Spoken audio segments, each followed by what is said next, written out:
When you're hunting for a shop floor press, it's tempting to grab the cheapest budget model you see on a garage sale ad or an online marketplace. I've watched a lot of people splurge on those low-cost units only to discover, weeks later, that the cylinder leaks, the frame flexes under modest force, and the whole thing becomes more of a storage rack than a working press. That kind of regret can really bite you when you have a deadline or a client waiting for a part. So the question is, does the Baileigh H-frame press feel like a smarter buy, or is it just another pricey piece that will sit idle? Link is in the description if you want to check the product details on Amazon. First off, let's talk about why a press like this sits in a different league than the cheap alternatives. The Baileigh H-frame is built around a 30-ton main cylinder and a 10-ton side cylinder, both powered by a 220-volt single-phase motor. That's a massive jump from the 5-ton or 10-ton units you'll see for under $1,000. In a real shop, that jump translates to being able to form, bend, or emboss thicker sheet metal, press larger assemblies, or even tackle small forging tasks without worrying about exceeding the rating. The 27.5-inch working width gives you a respectable footprint for most medium-sized panels, and the 9.8-inch stroke on the main press lets you go deep enough for most stamping operations without having to stack multiple passes. Now, the first thing you'll notice when you pull this thing out of the box is the sheer size of the frame. It's a classic frame design, which means the vertical columns are spaced wide apart and connected by a top beam, providing a very stable platform. In my shop, that stability meant I could set the press on a concrete slab, level it with a few shims, and it would stay rock solid even when I was pulling a full 30-ton load. That's a hidden trade-off you don't see on the spec sheet, the need for a solid floor.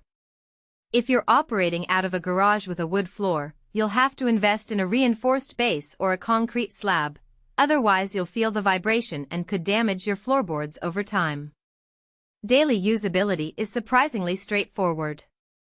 The main cylinder has a 5.74-inch diameter piston, which gives you a smooth, controlled movement throughout the 9.8-inch stroke. I found that the hydraulic pump runs quietly enough that I can keep it running while I'm machining on a nearby CNC, and the pressure gauge on the control panel is easy to read. The side press, with its 2.76-inch cylinder and 7.75-inch stroke, is perfect for secondary operations like holding a workpiece in place while you do a secondary bend on the main press, or for small punch-out tasks that don't need the full 30-ton force.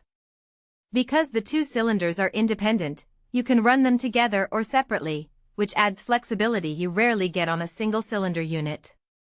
One practical strength that shows up in everyday use is the ease of swapping dies. Baileigh supplies a quick-release lever on each side of the frame, so you can slide a new die in and lock it down without needing a wrench or a second set of hands.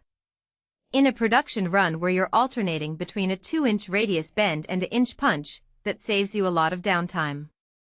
The side press also doubles as a handy fixture holder. I've used it to clamp a workpiece while I weld a joint, then simply swing the main press down to complete the bend all without moving the part to a different station. On the downside, the machine's footprint is a double-edged sword. While the 27.5-inch width gives you room to work, it also means you need a sizable bay. If you're a hobbyist or a small shop owner with limited floor space, you might find the frame taking up more real estate than you anticipated. Additionally, the hydraulic system runs on 220V, which is standard for industrial equipment but can be a hurdle if your shop only has 110V outlets. You'll either need to upgrade your electrical panel or bring a dedicated 220V line, which adds to the overall cost beyond the price tag on the press itself. Another point that often catches first-time buyers off guard is the maintenance schedule. The cylinders are sealed, which reduces the frequency of oil top-offs, but you still need to change the hydraulic fluid roughly every 1,000 hours of operation to keep the seals from wearing out.